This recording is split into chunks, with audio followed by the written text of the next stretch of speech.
na zadku nerv, který, když na tu ovci skočí ze zádu beran, tak ta ovce znehybní a nechá berana vykonat svoji práci. A když mistr střihačský tu ovci teďko posadí na ten zadek, na ten nerv, tak jí to sklidní stejným způsobem, jako jí sklidní beran, když na ní naskočí. A proto ta ovce tu minutu, 2, 3, 4 vydrží velice klidná, než jí dojde, že se tady nejedná o práci berana, ale práci střihače. A je mezi tím zbavená toho svého kožichu.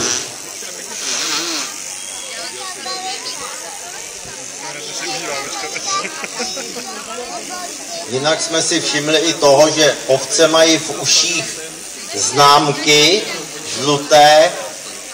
Podle plemenářského zákona musí být v České republice všichni přežvíkavci, všechny ovce, všechny kozy, veškerý hovězí dobytek označen 2 ušními známkami, aby nedocházelo k záměně těch zvířat, kdyby se náhodou zjistily nějaké zdravotní problémy, tak aby byly zvířata jednoznačně identifikované, aby byly případně možno zjistit všechny zvířata, kde se pohybují a podobně.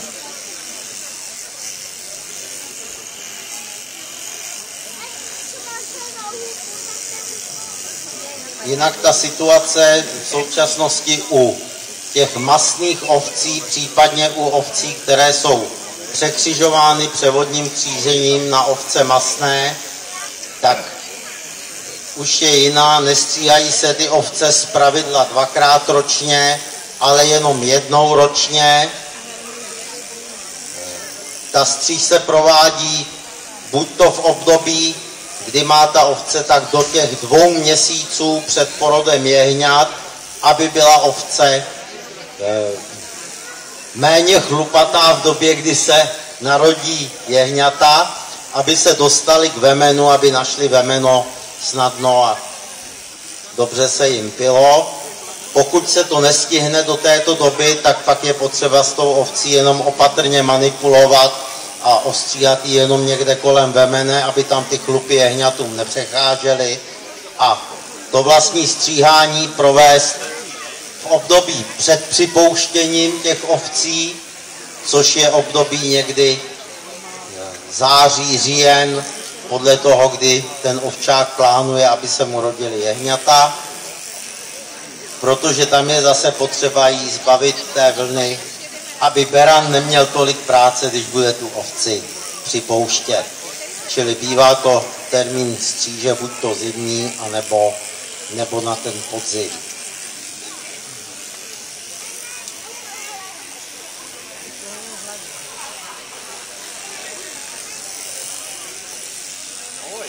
Jinak pro ty, co o tom chovu ovcí až tolik nevědí, tak ovce se připouští beranem v tom období od srpna do listopadu. Ovce je březí 5 měsíců, to znamená, že když se připustí v říjnu, tak si spočítáme listopad, prosinec, leden, únor, březen a v březnu, když už je teplo, se rodí jehňata a odcházejí s matkou potom v dubnu na trávu, na pastvu a na té pastvě potom dorostou do té hmotnosti, kdy jsou z chovu prodávány.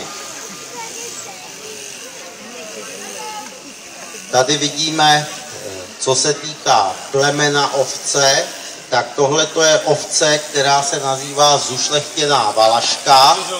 Je to původní plemeno české.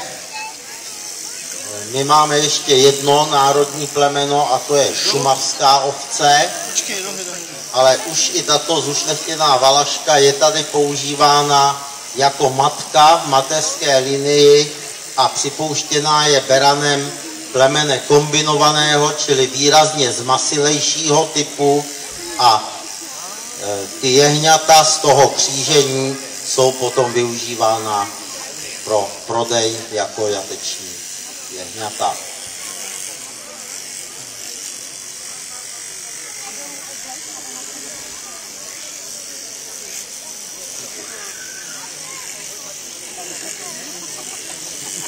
Já už jsem to tady naznačil, tady zazněl dotaz, jestli je využití pro tu vlnu. Já už jsem to tady říkal, dřív byla vlna vynikající obchodní artikl a hlavní produkt chovu ovcí. Dneska ta vlna se prodává za 5 korun, 7 korun, pokud ji vůbec někdo koupí. Takže já třeba z vlastního chovu ovcí, které si stříhám sám, protože jsem také příležitostný střihač, ale zdaleka nedosahuju těch kvalit a nikdy nebudu, to už do smrti nebudu umět stříhat, tak jako tady kolega, tak já ji využívám k tomu, že si zatepluju s ní vlastní barák na půdu, kterou mám, že není pochůzí, že se tam nechodí, tak si skládám vrstvu vlny, no a až budu mít celou půdu pokrytou vlnou, tak budu dávat vrstvu do kříže, no a zhodnotím tu vlnu tím, že ušetřím zatopení. Jo?